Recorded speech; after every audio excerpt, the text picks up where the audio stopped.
नमस्कार, मैं हूं विक्रांत यादव और आप देख रहे हैं आपका अपना चैनल दा स्वतंत्र।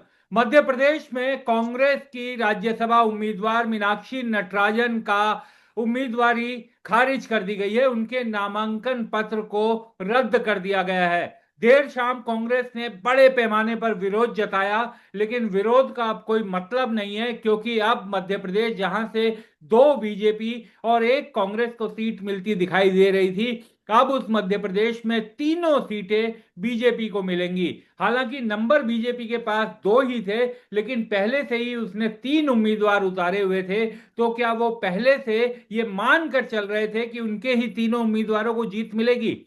इस मसले पर बात करते हैं वरिष्ठ पत्रकार डॉक्टर राकेश पाठक जी से। राकेश सर, नमस्कार।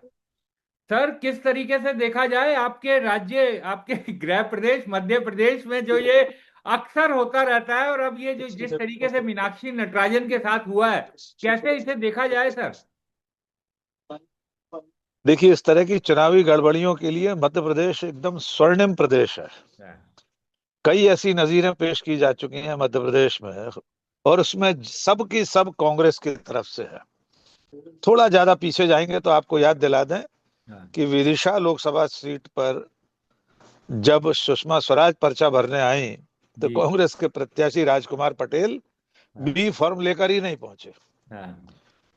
खाली मैदान लोकसभा चुनाव जीत गए। हाँ।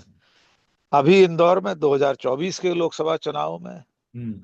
एक अक्षय बम नाम के बम थे। हाँ। उन्होंने ऐसा बम फोड़ा कि नामांकन वापसी के दिन अपना पर्चा ही बैक डोर से आकर छीन कर वापस लेकर चले गए। खजुराहो में कांग्रेस के प्रत्याशी ने नाम वापस ले लिया था। ऐसे अनेक उदाहरण है मध्य प्रदेश की राजनीति में। लेकिन राज्यसभा में ऐसा हो जाए, हम्म। कम से कम मेरी जानकारी में नहीं है कि इससे पहले हुआ हो। नहीं हम्म। हुआ, मध्य प्रदेश में कभी नहीं हुआ। जी। अब कांग्रेस प्रत्याशी के पर्चा खारिज होने के विधिक पक्ष पर आते हैं, तकनीकी पहलू पर आते हाँ। हैं। वैसे तो कांग्रेस ऐसी अभागी पार्टी है कि पूरा देश उसे उपदेश देने, प्रवचन देने, ज्ञान बांटने पर टूट पड़ता है। हम्म। इस मामले में भी लोग ज्ञान दे रहे हैं कि पर्चा क्यों नहीं जांचा ठीक से, बड़े बड़े वकील हैं, क्या देखा पर्चा भरते समय, वगैरह वगैरह, हम्म। क्यों नहीं उसका उल्लेख किया। हम्म। देखिए, हम कल से एक ही बात कह रहे हैं कि इसमें कम से कम इस बार कांग्रेस की कोई गलती नहीं है। हम्म। हम हजार लानत भेजते हैं कांग्रेस की लापरवाहियों के लिए, संगठन की कमजोरियों के लिए, जी। लेकिन कम से कम इस नामांकन में ऐसी कोई खामी नहीं थी कि जिसके आधार पर पर्चा निरस्त किया जाता है। हम बहुत संक्षेप में जी। थोड़ी सी दो तीन चीजें बता देते हैं ताकि हमारे दर्शक भी लाभान्वित हो सकें। जी। निर्वाचन आयोग का अपना जो वेबसाइट है, उसमें निर्वाचन आयोग रिटर्निंग ऑफिसर्स के लिए आसान भाषा में प्रश्नोत्तरी जैसी डाल देता है, और वो जी। आज भी मौजूद है। हम्म। वैसे तो रिटर्निंग ऑफिसर की डायरी, पीठासीन अधिकारी की डायरी, सब कुछ ऑन रिकॉर्ड होता है। हम्म। आजकल तो सब उस पर है, वेबसाइट पर। हम्म। उसमें निर्वाचन आयोग ने कहा है कि आरओ से अक्सर पूछे जाने वाले प्रश्न और हम्म। उनका समाधान, इसमें कहा गया है, प्रपत्र 26 के बिंदु 5(2) में उल्लिखित अनुसार किसी उम्मीदवार के विरुद्ध लंबित वे मामले जिनमें न्यायालय द्वारा संज्ञान लिया जा चुका है, उन्हें देना आवश्यक है। हम्म। कृपया संज्ञान शब्द को स्पष्ट करें। हम्म। यानी आयोग ने बहुत साफ कहा है कि जिन मामलों में हाँ। कोर्ट ने संज्ञान लिया है, हाँ। उन्हीं को सिर्फ लेना है। फिर अगले वाक्य में लिखा है संज्ञान को इन्वर्टेड कॉमा में लिखकर, हाँ। ताकि आरओ जो है वो समझ पाए कि संज्ञान पर ध्यान देना है। हाँ।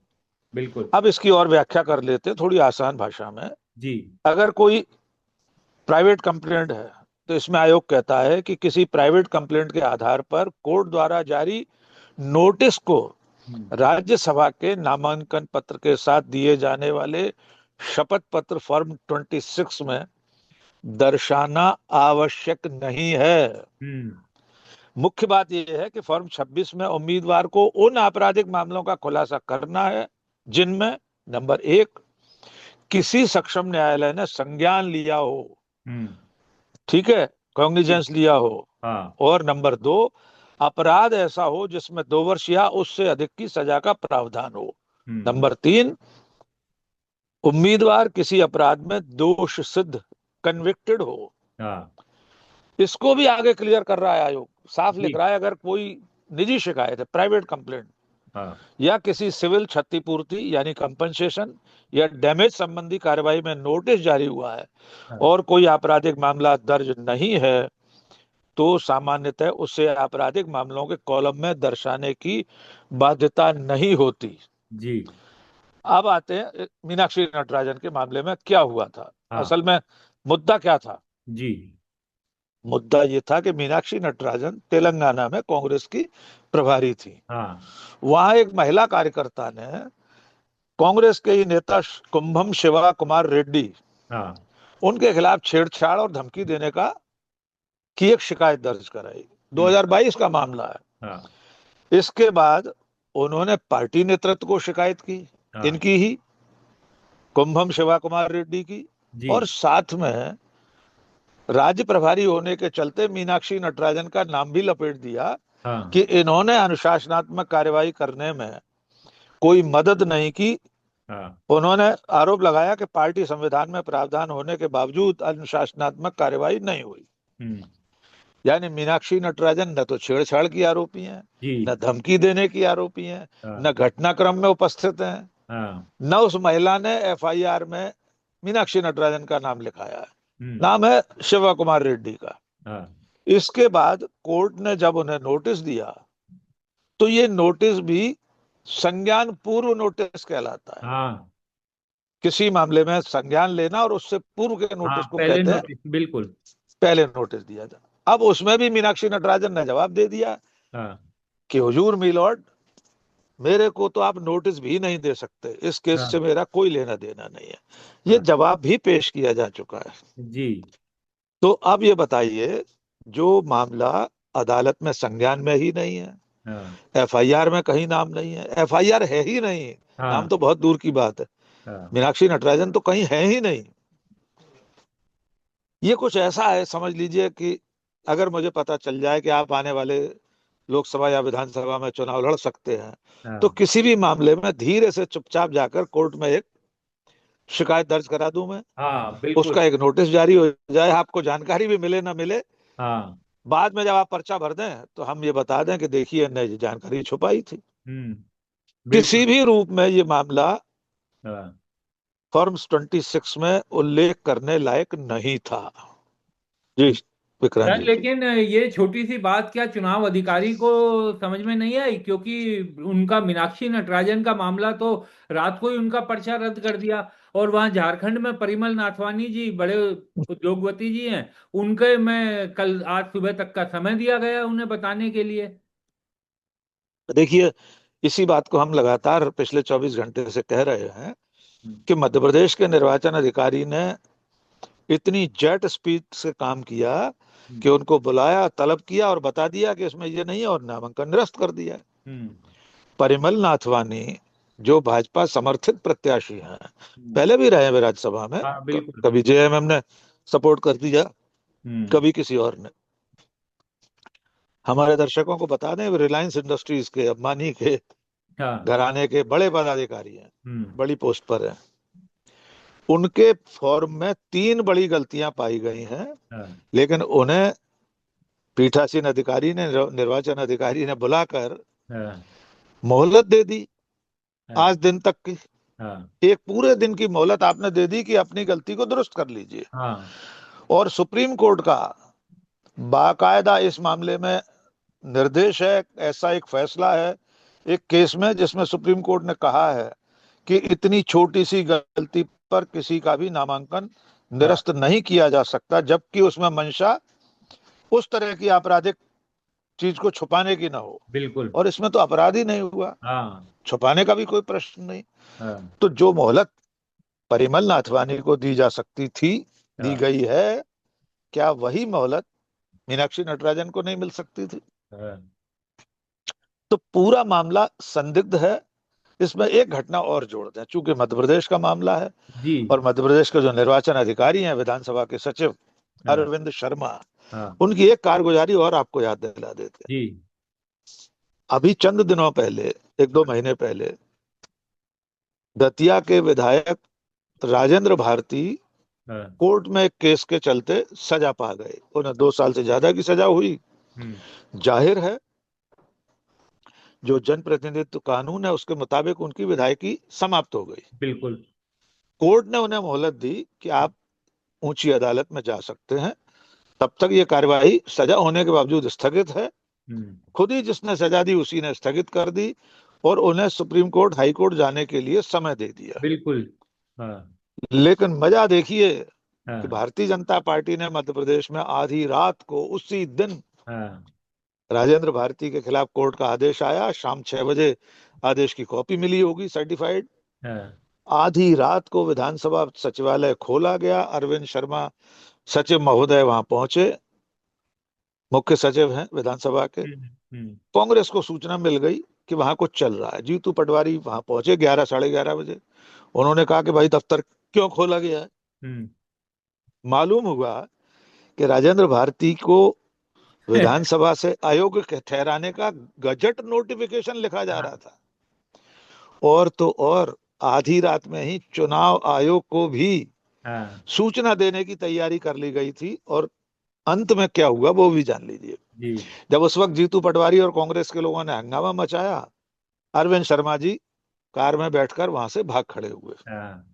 बिल्कुल। लेकिन उसके चंद घंटे बाद उसी रात आधी रात में ही राजकीय मुद्रणालय जो होता है गवर्नमेंट प्रेस, हाँ। उससे गजट नोटिफिकेशन उसी रात जारी हो गया। हाँ। जब सवेरा हुआ तो जीतू पटवारी ने देखा कि हम तो भगा के आए थे, ये हाँ। तो गजट नोटिफिकेशन निकल गया।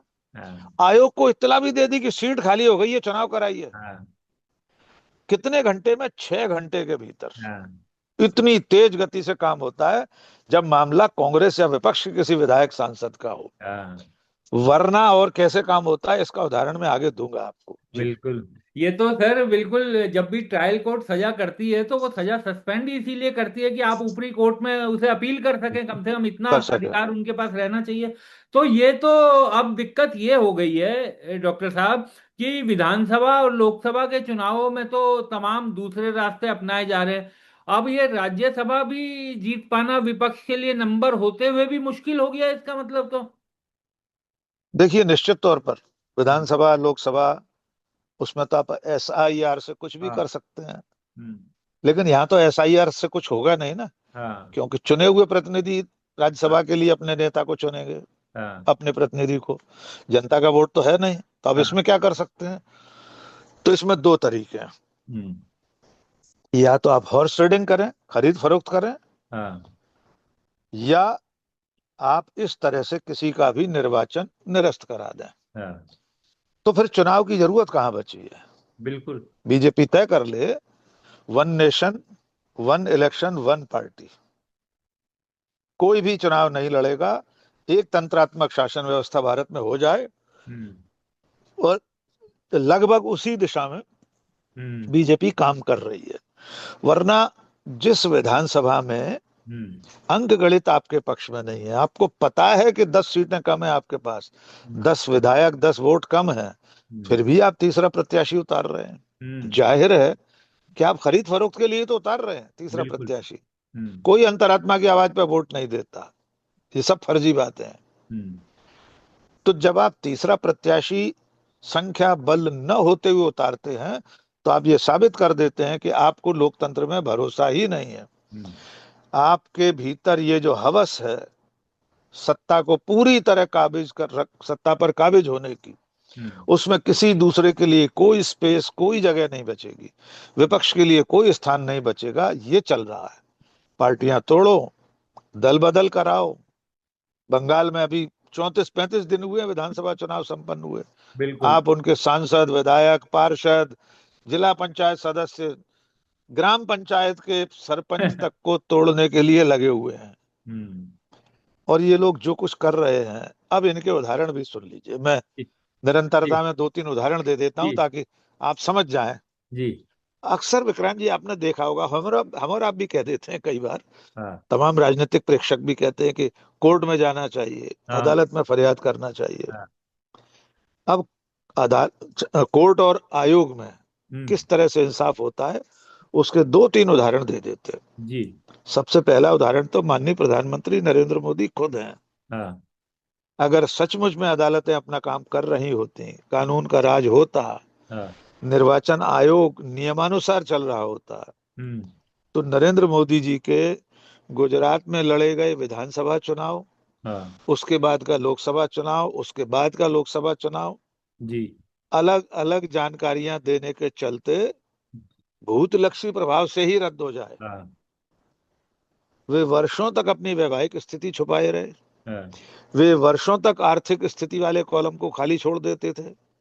उसमें पता है क्या लिखते थे जी। फाइनेंशियल स्टेटस वाले में? जी। डोंट नो, मालूम नहीं। अच्छा। आप निकालिए इंटरनेट से हाँ। उनका विधानसभा चुनाव का कोई हलफनामा। जी। उसमें उन्होंने ये लिखा है, मुझे अपनी आर्थिक स्थिति नहीं पता। हाँ। पत्नी की आर्थिक, जब उन्होंने पत्नी का नाम देना शुरू किया, हाँ। जब पहली बार वैवाहिक स्थिति का खुलासा उन्होंने हलफनामे में किया, हाँ। उसके बाद भी अपनी आर्थिक स्थिति, पत्नी की आर्थिक स्थिति का कॉलम छोड़ देते थे, या उसमें लिख देते थे नहीं पता। हाँ। उनकी डिग्री की बात भी कर लेते हैं। हाँ। उनकी ग्रेजुएशन की डिग्री, उनकी पोस्ट ग्रेजुएशन की डिग्री, ग्रेजुएशन की डिग्री न दिखाई जाए, इसके लिए आज तक सुप्रीम कोर्ट में लड़ रही है सरकार, हाई कोर्ट में लड़ रही है। हाँ। Solicitor general Tushar Mehta court में खड़े होकर कहते हैं कि प्रधानमंत्री की डिग्री नहीं दिखाई जा सकती। बिल्कुल। पॉलिटिकल साइंस में, एंटायर पॉलिटिकल साइंस में एमए की डिग्री, हाँ। जो दुनिया में किसी दूसरे आदमी के पास नहीं है। भारत छोड़ दीजिए, हाँ। विक्रांत जी, पूरी दुनिया में किसी के पास एंटायर पॉलिटिकल साइंस की डिग्री नहीं है, हाँ। पोस्ट ग्रेजुएशन की।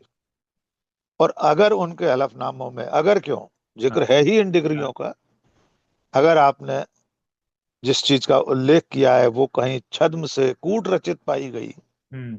फर्जी पाई गई, हाँ। आपकी डिग्री फर्जी निकल जाती है, हाँ। तो आपका न केवल नामांकन पत्र पत्र निरस्त होगा, बल्कि कूट रचना करने के लिए, छद्म के लिए, हम्म। धोखाधड़ी के लिए न केवल आपका चुनाव रद्द होगा, जनप्रतिनिधित्व कानून के अंतर्गत आपको 6 महीने की सजा होगी। हम्म। बाकी जो धोखाधड़ी के जो कानून है उनकी हम बात ही नहीं कर रहे हैं। जी। दूसरा उदाहरण, हाँ।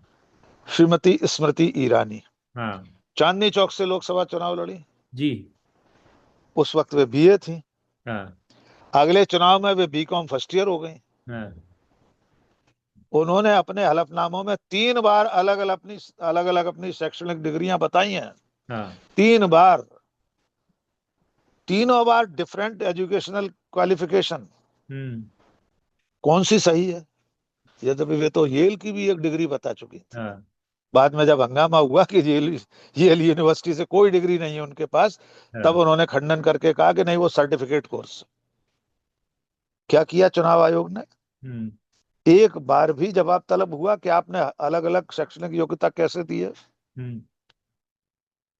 एक और उदाहरण सुन लीजिए। उत्तर जी। प्रदेश में कैरावट विधानसभा सीट, हाँ। वहां एक महेश चौधरी नाम के सज्जन 2017 से 2022 तक हाँ। विधायक थे।